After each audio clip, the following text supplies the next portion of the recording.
Vicki and Kathy. Years did, making slow but steady progress over mountains and prairies and relying on a covered wagon for shelter and transportation. Well, some 100 Oregonians recently had a chance to sample the pioneer life for themselves, as David Gillen reports.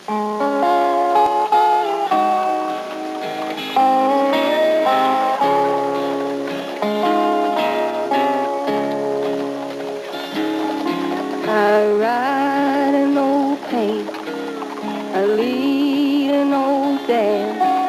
I'm going to Montana to throw a hula dance. They may not be going as far as Montana, this hardy group of modern-day pioneers, but they are embarked on a journey that's remarkable nonetheless. This is Breakaway 82, an attempt to lead a 19th century wagon train through 20th century Oregon. A 9-day, 144-mile trek from Hillsboro to Warm Springs. The whole thing was dreamed up by Oregon State University's 4-H program. The idea, to promote personal growth by exposing these riders, drivers, and walkers to the challenges of the frontier, and along the way, to have a little fun. I guess it's kind of a dream that most everybody seems to have at one time or another. And as we kept looking at activities and programs, it kept coming back to some trek across Oregon. And it looked like a wagon train was really our best one. But actually bringing it all off took a lot of work.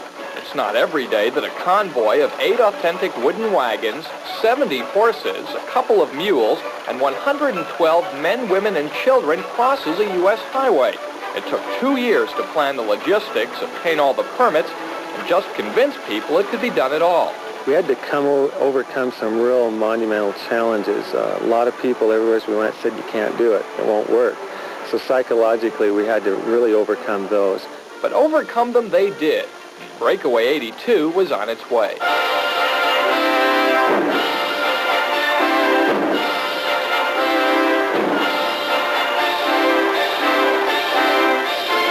We caught up with the wagon train just east of Clear Lake. It was day 6 of the trip. Wagon master Ron Johnson lent me his horse Puzzles and told me to restart the convoy in the old time-honored tradition. Wagon Trail!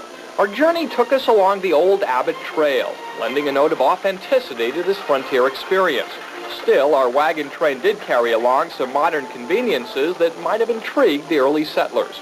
You really couldn't ask for a better way to see Oregon. On this trip, everybody has a chance to sit back and enjoy the scenery. You can't beat the gas mileage either. Come on, Puzzles.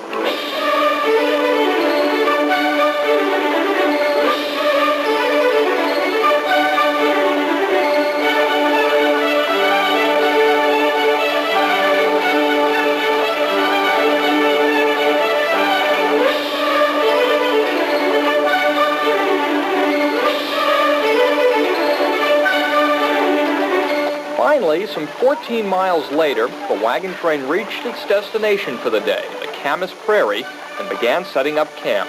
Okay, over there, Dad's trying to put one between the trees right over there. Camp, a time for horses and humans to kick back and relax.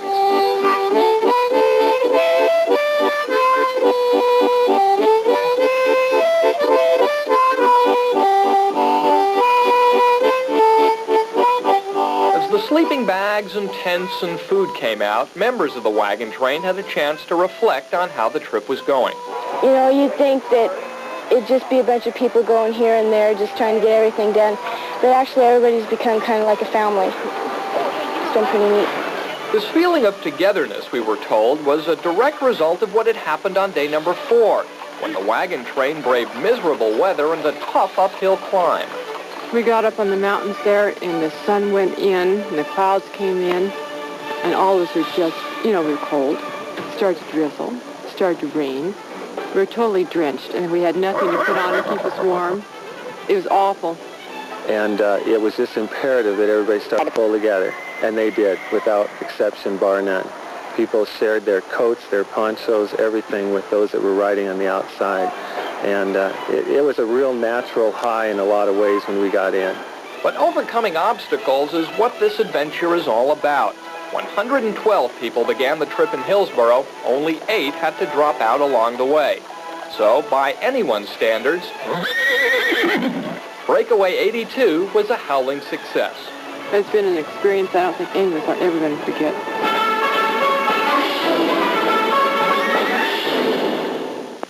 And after David got over his saddle sores, he said it was a great trip.